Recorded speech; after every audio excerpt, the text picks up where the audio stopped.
Alright. What's up, man? What's up, buddy? Oh, you know. Another day? Another day. Another day? Well, welcome back, everybody. We'll talk about it later. My name is David. Hey, I'm Tim. We are back with, what episode are we on? I think this is number 4. Man. Episode 4. Man, we're moving Just right like along. that, right? Moving right along. Moving right along. Right. No guest today. No. Sometimes we need to take a breather, huh? Yeah, we've got some really good guests coming up. We do. We do. We do. Some powerful people in the recovery community. I'm excited about a couple of them. Yeah, me too. Me too. I've got one in particular that's gonna be coming on. I think here in a couple of weeks. I ain't ironed it out yet, but you're gonna love him. He's Oh, okay, cool. yeah, he's a guy I was incarcerated with, and powerful story. Yeah. You know what I mean? He came from some dark places, and now he's doing big things in recovery. So Yeah. it's gonna be good. I ain't gonna drop his name yet, but he's coming. Okay. Yeah, Have you confirmed? I've confirmed with him. Okay. Yeah, we're just trying to set a date. All right. But Well, now I'm excited, man. yeah, you know what I mean? It's good. It's good. We're starting to reach some people. Yeah, we are. We're starting to reach some people. It feels good, man. People coming up to us already, and we keep going to these events, and we got an event today. Yes, yeah. Speaking of which, we're going to an event today. Yeah. Yeah, we'll drop a couple of videos on that too as well. In Louisville? Louisville? How they say it here? I think it's Louisville here. Louisville. Louisville. It's Louisville. Yeah, if you say Louisville, they get upset. They do. And I can do that because I'm from North Carolina, so I'm allowed to kind of make fun of it, right? Right. Yeah. But if you're from here, You better say Louisville. And you say Louisville Yeah. or Louisville, Yeah. oh, that don't want nothing to do with that. Absolutely not. What'd you say about It's Louisville. Louisville, damn it. Louisville Cardinals. Yeah. Go Cardinals. Yeah. Oh yeah. So, man, I know we've been talking about it, and I thought this would be a good time for us to start. Maybe I could go. Why don't you go? Why don't you take it and tell our audience a little bit about where they don't know anything about us, man. Oh, that's partially our story. They don't know much about us, and if you're okay with that, man, if that's cool, you know. Yeah, I'm good with it. I didn't mean to kind of come out of nowhere on you, but Oh no, that's fine. yeah. Let's see. Well, where to begin? I try to keep it short and sweet. My name's David, and I'm an addict, and I'm here. Hey, Dave. In the story. All together now. Hey, Dave. No. Welcome. My name is David Frasure. I was. What's that? Give him that full government name. What is Yeah, David Frasure. It's spelled different. It's not with a Z. It's got an S in it. Okay. I was born and raised in North Carolina, man. I was a little small town right outside of Charlotte called Hickory, North Carolina. My story is very, very, very, very intense. It's got like my childhood. A lot of addicts like to talk about how bad things was, and they try to put the blame off on different things as the reason why they was the way they was, right? But I'm a firm believer in that we all have choices. You know what I'm saying? Yeah. And I am no different. I made choices in my life that led me into my addiction. Was I born into it? Absolutely. Yeah. Well, yeah, I was definitely born into addiction. Parents. Parent. My father raised me. You know what I mean. My mother, she was never really around. And a lot of people try to say that has an influence on me as well, not having a mother around. I believe it does. I mean, I like to say that it does, and I say it probably does bother me, right?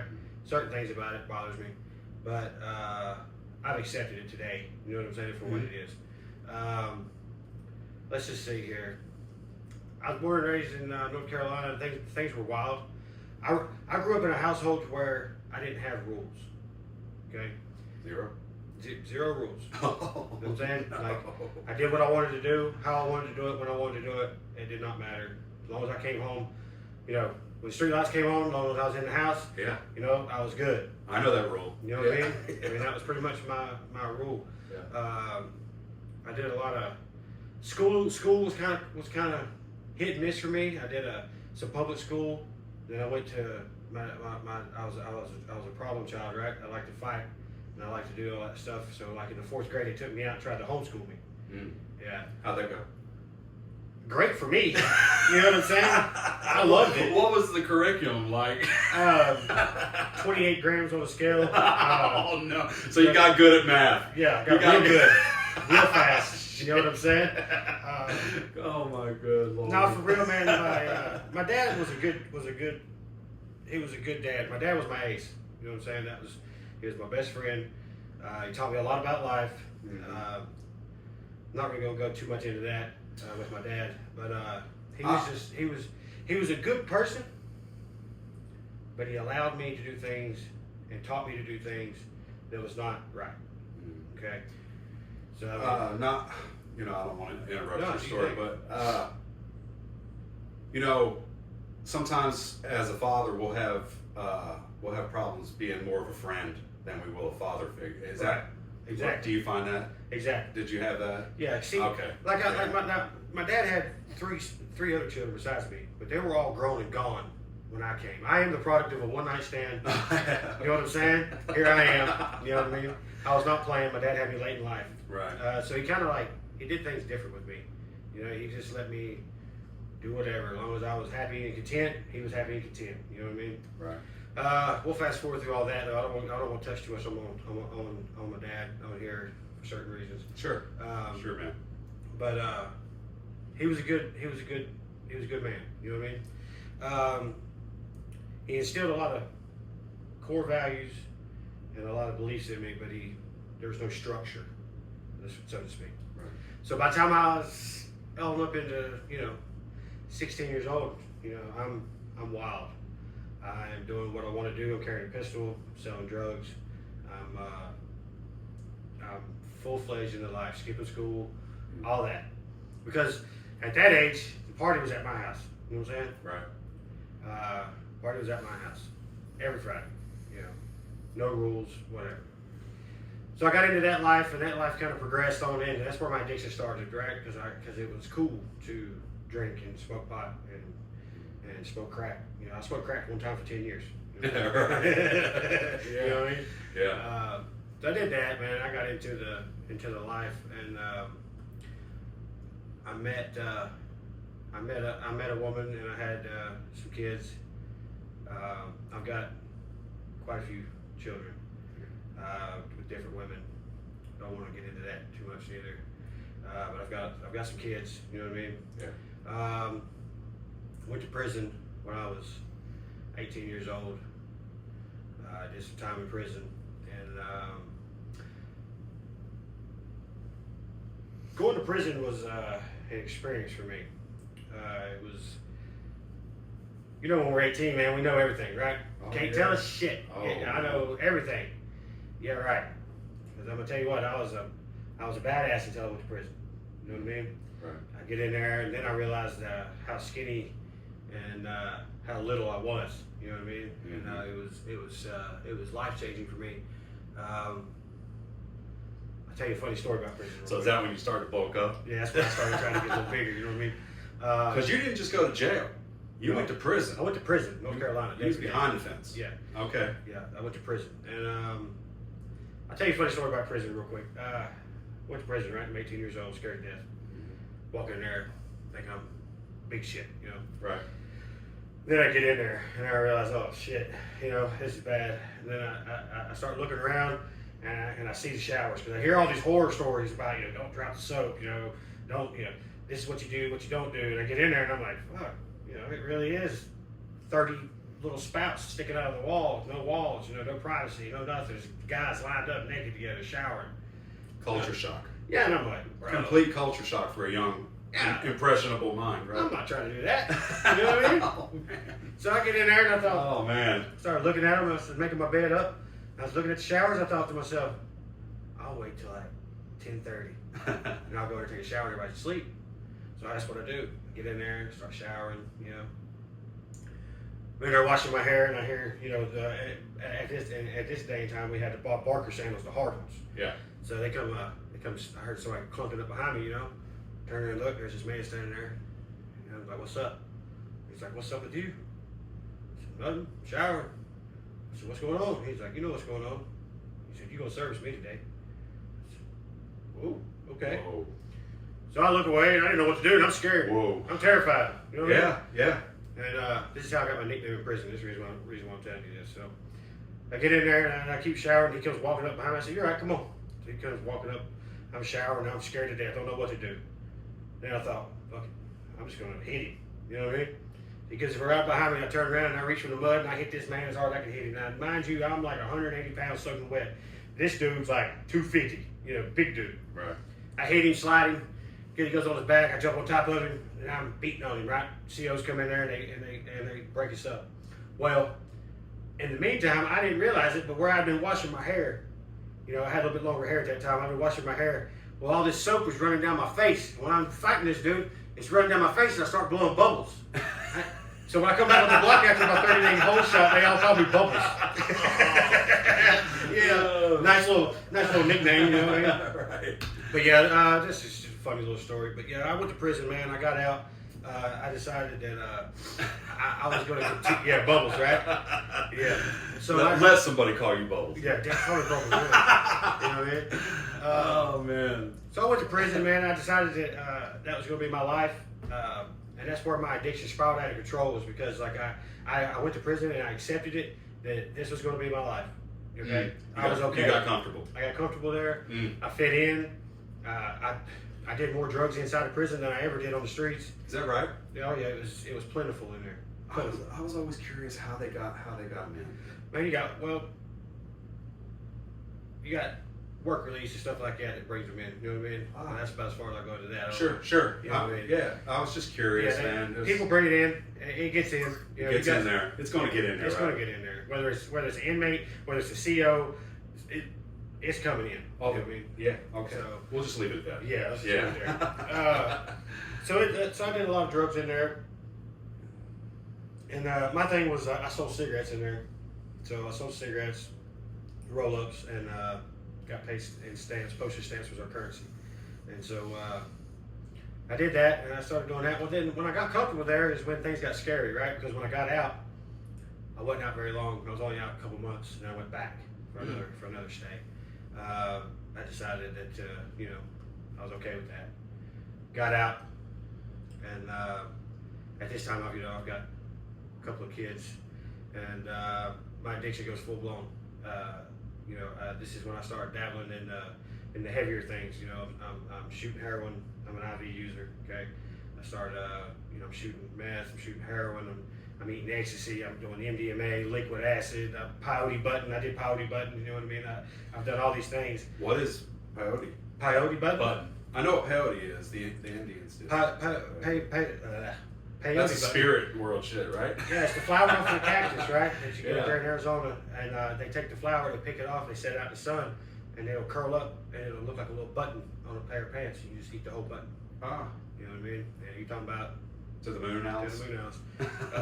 Yeah, I was doing all these things, but I was up. But my addiction really came into play when I started selling dope and making money off of it. And when I say selling dope, I'm not glorifying anything. I'm just telling you the facts. So that's a whole different addiction. It's a whole other addiction. Yeah. Because I wasn't an ounce a week type of guy. You know what I'm saying?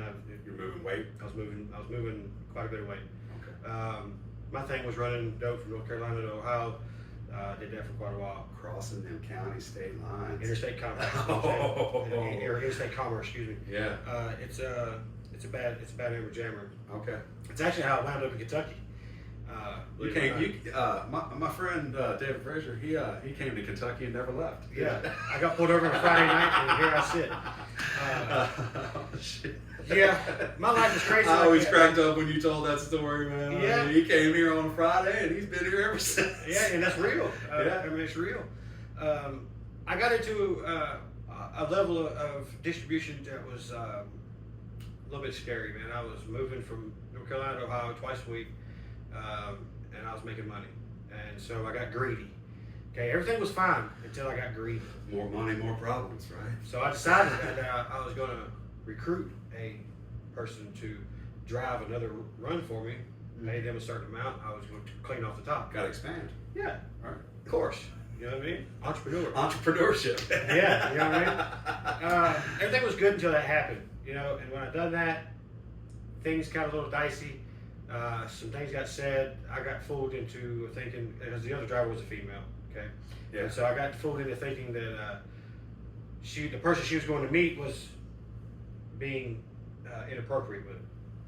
So she convinces me to. Oh, that gets you swallowed, right? Oh yeah, you know That what I gets mean? you fired up. Yeah, you know, that's my people. What are you doing? You know what I mean? Oh. She's like, I need you to meet me. You ride with me. I'm like, okay. So I ride with her, and needless to say that something went right in my stomach, and this is where my addiction took a really bad turn too. Is because this is the last time I ever spoke to my father. Okay, I was going up the road. I was going up through Kentucky. I was up on 75, getting ready to go. I was going up through Florence, and I can talk about this now because I've already been convicted on it. So, yeah. So, Dave. Yeah, you know what I mean. So I get going up through Florence, and something's in my stomach's telling me something ain't right. Something don't feel right with the situation. Mm-hmm. So I called my dad, and because my dad knew what I was doing. Yeah. And so I called my dad, and I was like, Dad, you know, something ain't right. And he says, well, son, don't you think it's about time that you quit living this life? You know, he said you're going to wind up going to prison for the rest of your life. You're going to kill somebody. You're going to get killed. It's time for you to. He said you've done enough. It's time for you to slow down. Right. He's like, but if something don't feel right, get rid of it. Figure out what's going on, and move on. And so when he said that to me, it pissed me off, right? Because my father got me into this life. He taught me how to do these things. You know what I'm saying? Yeah. Like, who are you to tell me to stop? Mm-hmm. You created me. You know what I'm saying? Here, like, don't do that. So the last thing I ever said to my father was, "Fuck you, old man." Mm. And I hung up the phone. So when I did that, I threw the phone down. Chick riding with me, she knew some shit was up. I whipped into a what do you call those little buildings you rent, storage unit. Storage unit. I whipped into there. I had a fake ID. Went in there, got the storage unit, put everything in the storage unit. And the one thing I did that I never do is I took my pistol out. I put it in there. Shut the door. I shut the door. Get back in the car. Get back on the road. I whip out. As soon as I get back on Highway 18 in Florence, they come. You know what I'm saying? Boom, they just surround me. Drug task force. Now back home in North Carolina, everybody calls me Fraz. Okay, short for Frasure. Up here in Kentucky, nobody really knows that, right? Well, they do now. But when the task force got out of the vehicle and they had their guns on me, they said, "Fraz, get on the ground. Fraz, get on the ground." And I turned and looked at her. I knew right then that she had ratted me out. Now, damn. So you got a million things going through your mind at that moment, man, right? yeah. But I'm laughing too because you didn't get nothing. You know what I'm saying? The only thing you got me with was some personal that I had in my pocket. The big weight was gone. You know what I mean? That's the only thing that saved me. I didn't know it at the time, but she had got pulled over a couple days before, ahead of time, with the load, and they let her back go trying to get me. Luckily, I got rid of it, and I got sentenced to 6 years, and I did my time in Kentucky, and I never left. But that's when So that leads you up to this point? It's getting me close because. Yeah, you said something. You said that was the last time you ever talked to your father. Is that something that you could reconcile with? It's something I still struggle with. Yeah. Yeah. Can you give him a call, or is it? No, the last time it's the last time I spoke to him because he died. I'm sorry, man. Yeah, I was incarcerated. My bad, bro. Yeah, I was incarcerated when I got arrested that time. I was arrested, and he died 2 weeks later, and I didn't know it. Damn. Yeah. I am sorry, brother. Excuse me. Yeah, it's something I still struggle with. You know what I mean? Because my dad was my best friend. You know what I'm saying? And I feel like an ass. No, my bad, bro. No. My bad, dude. No, it's okay. It's part of it. And see, that's the wreckage that we create in our addiction. You know what I mean? Yeah, I still struggle with it for guilt purposes, but I know that he knows that I didn't mean that. You know what I'm saying? I know he knows that. It's your pops. But still, the last words you ever spoke to your old man. You know what I'm saying? That's hard to swallow.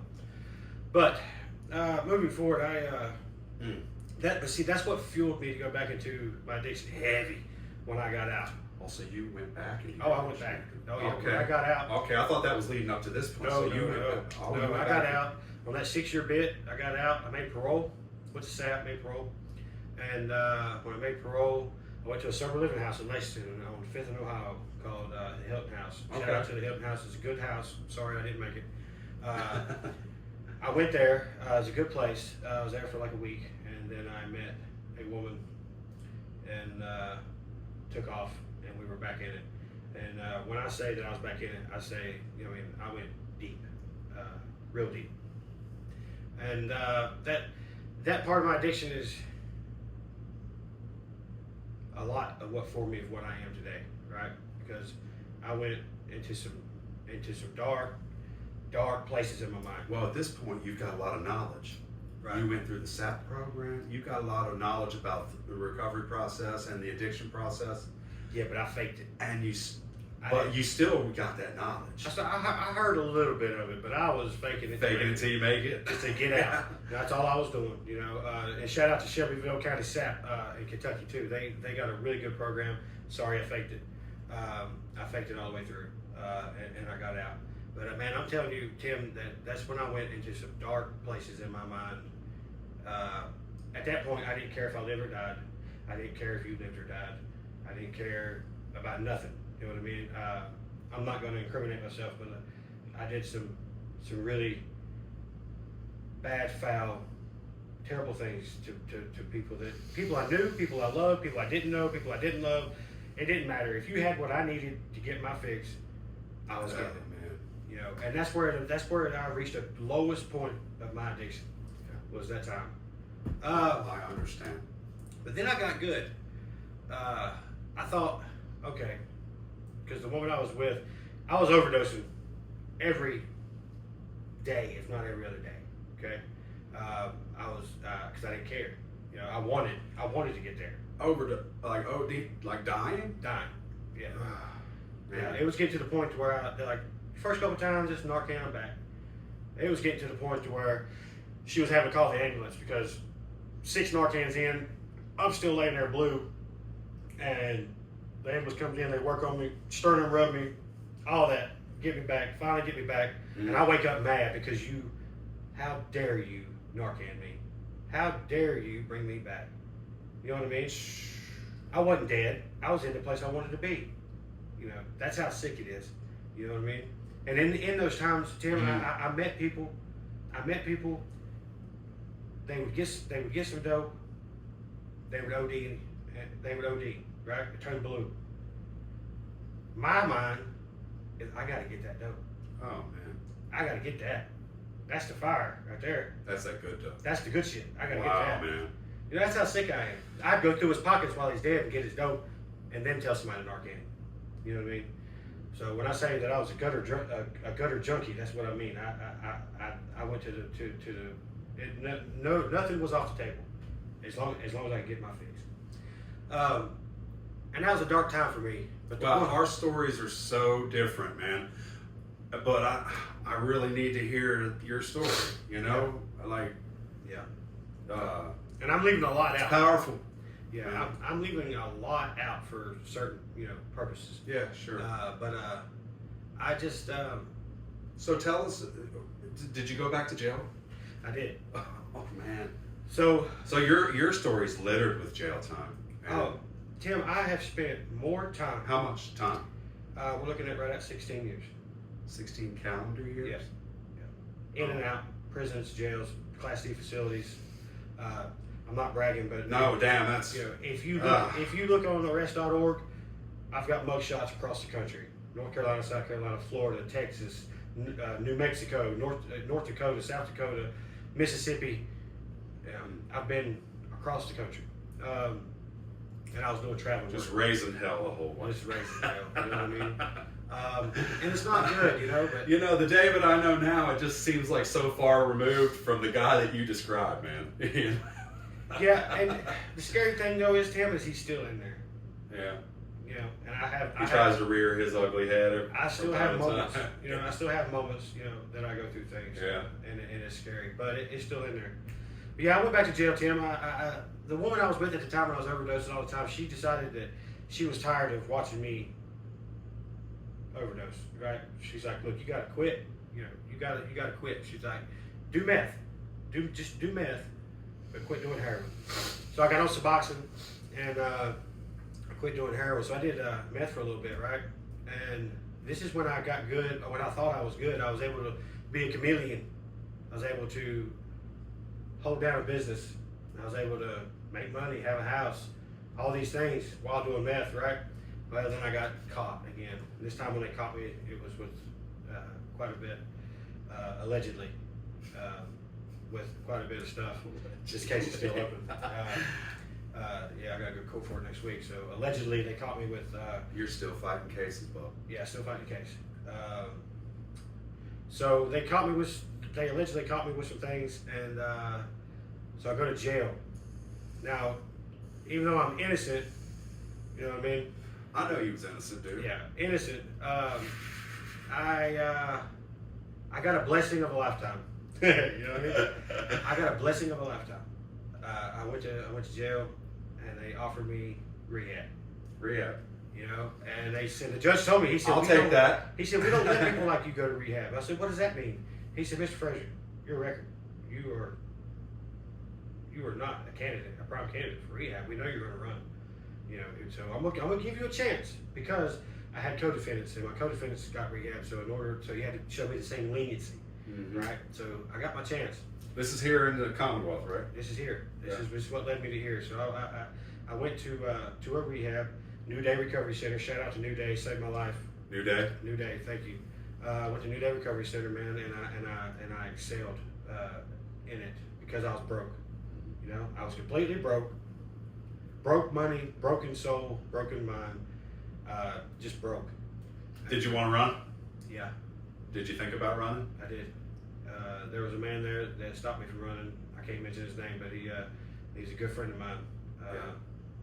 And he still clean and sober, I'm sure.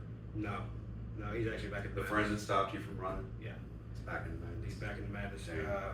But he did save me though. He did stop me. And New Day saved me, right? There's some people that work in New Day that see some potential in me. They put me in certain positions, in certain scenarios, of certain responsibilities to make me open up, to force me to talk to people. Because when I got there, I was secluded, I was isolated. I didn't want to talk to nobody. I didn't want to do anything. All I wanted to do is read my Bible, leave me alone, get through the program, be done. And so that's what happened. They kind of put me in a position to where I had to listen, and I had to take some suggestions. And then a light went off, you know. My kids came back, you know. Yeah. The kids came back. The mother of my kids, you know, is talking to me again, willing to allow me to be in their lives. You know what I mean? I still got some other children that I'm not speaking with yet, but we're working on it. You know, that's the outline of my story. You know, I had a bad drug problem. I had a bad money problem.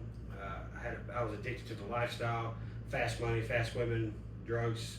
You know, all of it. Do you miss anything? Honestly? Yeah. Be honest. I miss the money. You miss the money. I miss the money. You ever think about getting high? It crosses my mind. It crosses my mind, just to be honest. Hey, have you ever had a using dream? I have. I haven't. That shit's real. It is real. I can wake up and still feel the prick. Sure. They get fewer in between. You know what I mean? Like, if I have a thought about getting high, it's not like, damn, I wish I could get high. It's like, man, I remember doing that.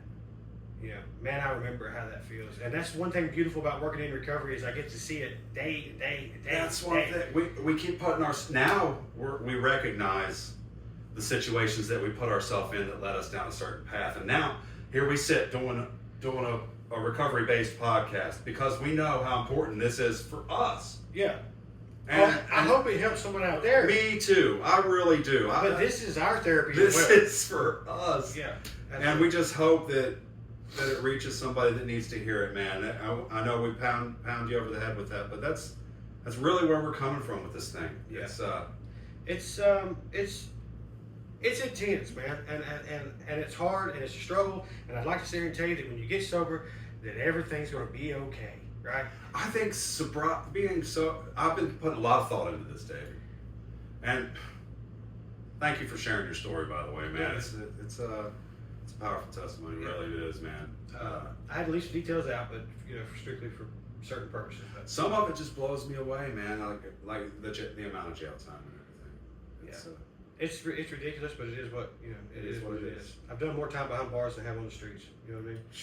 This time right here is the longest stretch of any kind of clean time that I've ever had. I've got 19 months of clean time, and that's nothing. That's pebbles in a bucket, because I know and today I could go back out and get high because I'm having a bad day. And what do we say time and time again to the people that we try to help?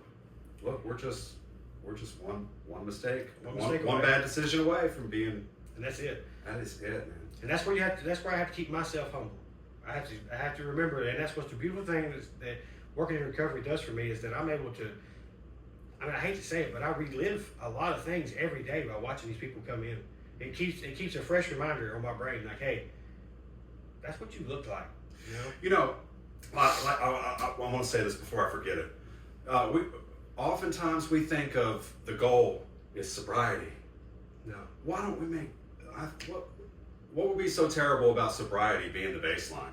Right. And then you know what I mean? We try to fight because it seems so unattainable at times. It does. To become this sober person living in recovery. But if we just change that way we're thinking and make sobriety just the baseline.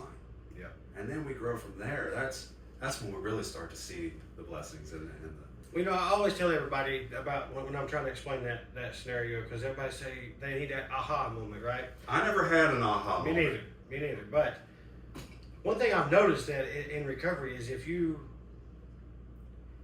actually sit down and take an inventory every day and think about the blessings that you do have instead of the things you want, think about what you do have.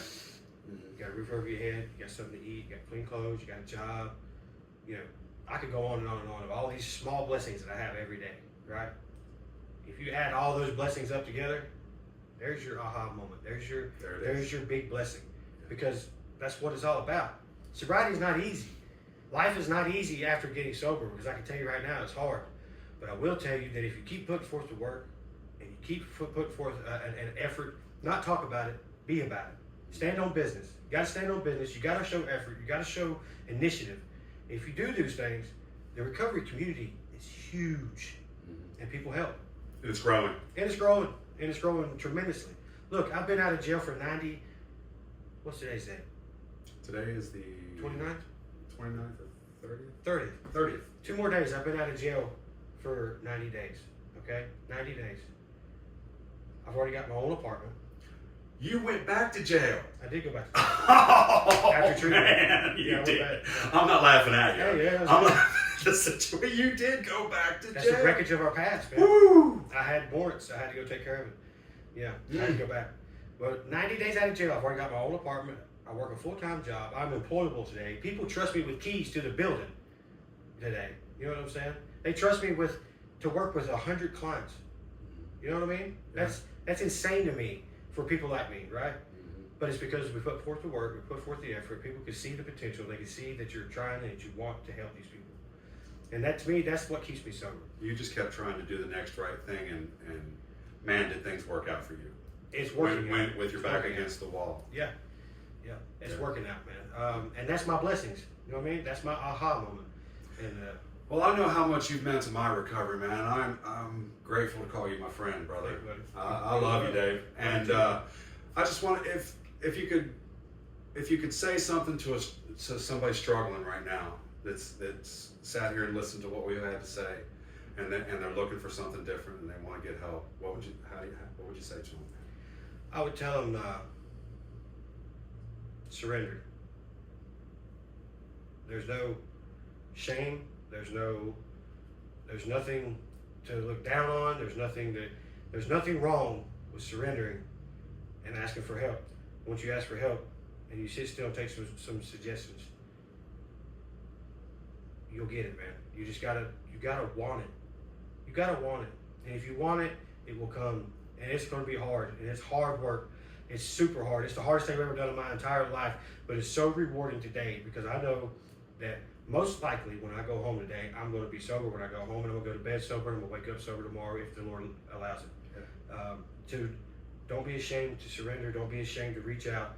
Don't be ashamed to be vulnerable, because you're worth it. That's what I tell them. Right.